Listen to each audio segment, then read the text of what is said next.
Hello and welcome to World of Tanks with Trapsikis.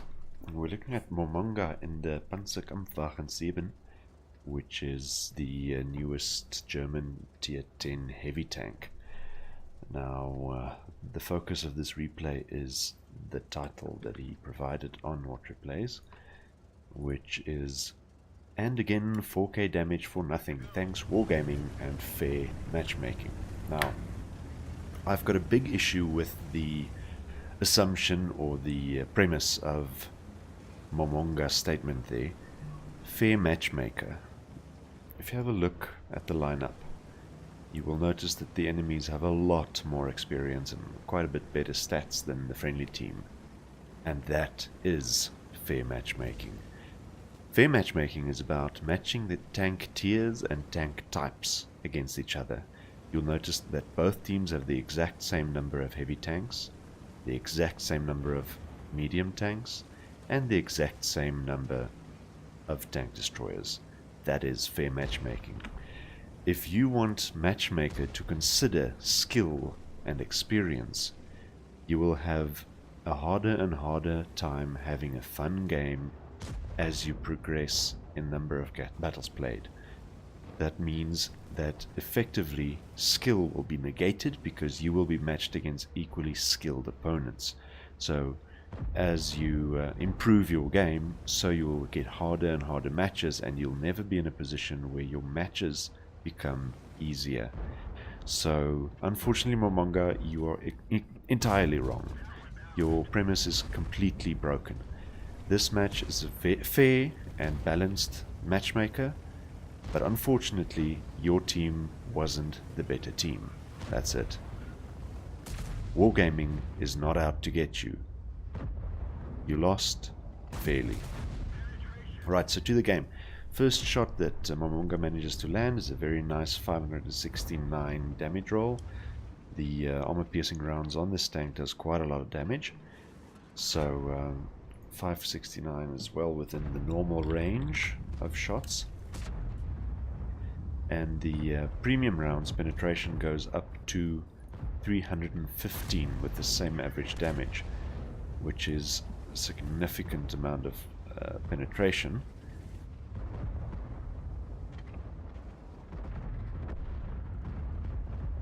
And as you'll see, the friendly tanks, most of them decided to move up the A line, which is a relatively common strategy. However, the enemies, if they don't do the same, will have a significant advantage in area. And as you'll see, the friendly team rather has lost 3 tanks so far. So that's the only tank destroyer, 2 mediums and 1 heavy tank on the friendly team has been taken out. And this places the friendlies in a difficult position because everyone has pushed up the A line, they have to now start coming back because they're being flanked and surrounded. So that puts them in a very difficult situation, and they will start losing hit points because of this error. But still, they're recovering quite nicely. Where it was 0 kills to 3, it's now 2 to 4, 2 to 5. So the scores are relatively even, and you can still recover from this point. And as I'm speaking, another kill lands for the friendlies. So 3 versus 6 kills, it's still a salvageable situation. It's not like a ruffle stomp. It's not like your friendlies didn't have a chance at all. It all comes down to skill, strategy, and unfortunately a lot of times your skill is negated by the fact that your team doesn't do that which makes sense to you, or whatever would have been the better option. That's unfortunately the problem with pub games like this, that you can't choose your friends or your enemies, and you're stuck with whoever you get. So the situation is improving even more. 5 versus 6 kills, very fair, very decent game. Unfortunately, obviously, if you look at the map, you'll see that the enemies are dominating the majority of the map, but the friendlies are still in with a decent chance.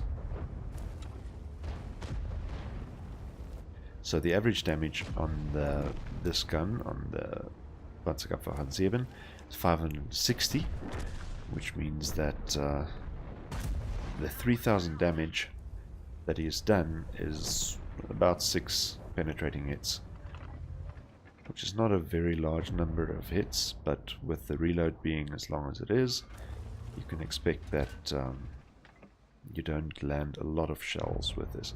Now you'll see he wisely decides not to take the shot there because it would have been an auto ricochet, and as I'm speaking he decides to take the shot, which would be an auto ricochet even with premium armor. So in this situation where you can only see the hull of a well armored enemy and you know for a fact it won't penetrate, personally I would load HE. You can damage the gun, you can take out some crew members. Sure, you won't do a lot of damage, but you will do damage. And now the scores are tied. 5 tanks remaining on each team. Once again, well balanced and fair. Unfortunately, due to the strategy this team chose to take, they don't have control over a large area of the map. But that is up to you. This is not wargaming out to get you. This is not wargaming trying to trick you or beat you. Honestly, they hardly know that you exist. They're not out to get you. Seriously, stop blaming wargaming for a bad team. The team decides to play the way it plays. Unfortunately, you're in charge of only one tank. You can decide what you do. That's it.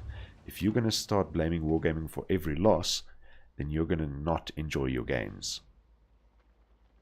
Right, again, we can only see the turret of the E100. We know it's well armored, so shooting even premium rounds at it is a bad idea because it is sloped, it is well armored. Rather take an HE shell. You can penetrate downwards into the upper hull, you can damage the gun, you can take out the gunner or the commander, you can even cause an ammo rack if you're lucky. So HE shells in this situation once again would have been a better option. But you never know, and with the reload this long, you never know when that guy's going to make a misplay and expose an area that will be penetratable. So it's very difficult with a tank with such a long reload as this one to know what to load before you start loading.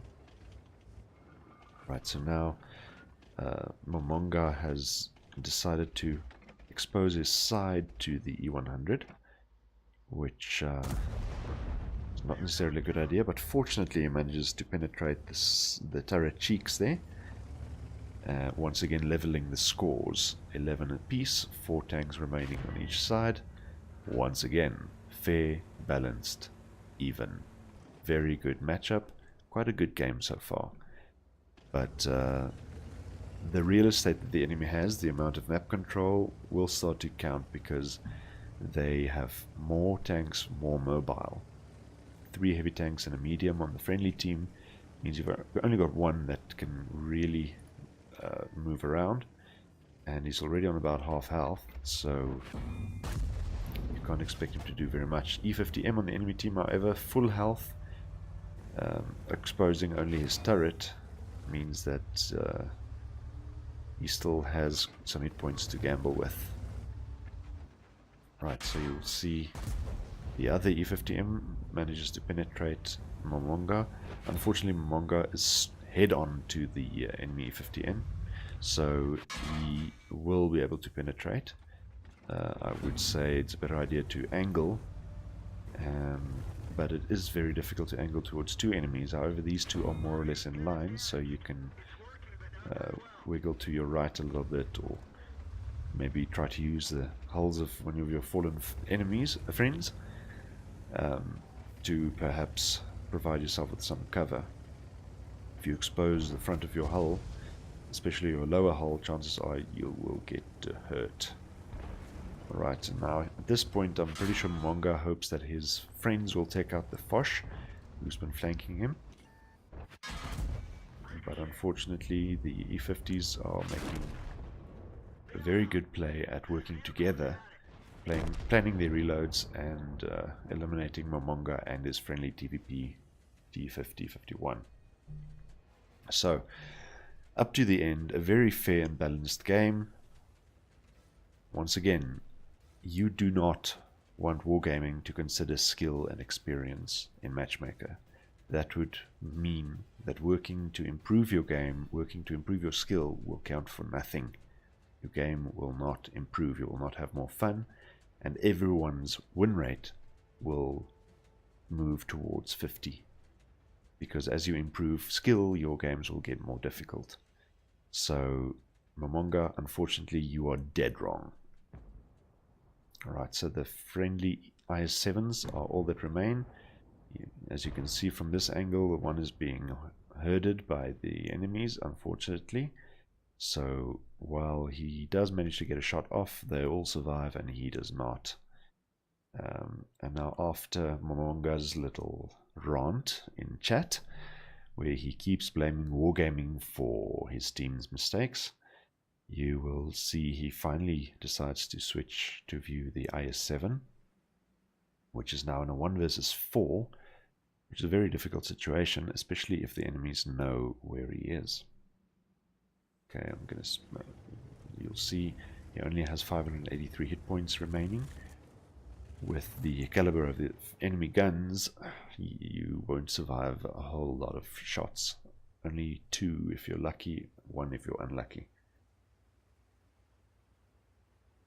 Right, so he is exposing his side to the left and right, but in this situation it's very difficult to choose a place to be where you can be safe. Unfortunately, the mouse takes out his track, so he exposes his rear to the oncoming E50M, which then takes him out.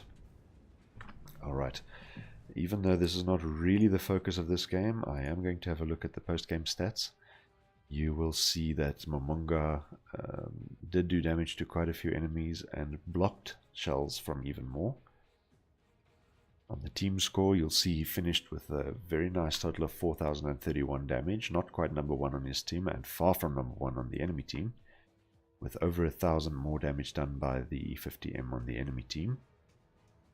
And on the personal details, you'll see because of his tendency to use premium rounds instead of HE for non-penetrating hits and bounces, he did make a loss of 30,000 credits even though running a premium account. So yet another reason to use HE instead of premium rounds.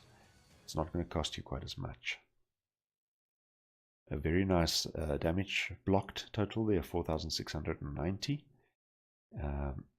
And if he hadn't been using so many premium rounds, I'm pretty sure he would have been able to make a profit, because the ammunition resupply cost is 50,000 credits, which is the exact total of income that he received for this game. So even though it was a loss, he could have made a profit, or at least broken even, if he hadn't used so many premium rounds.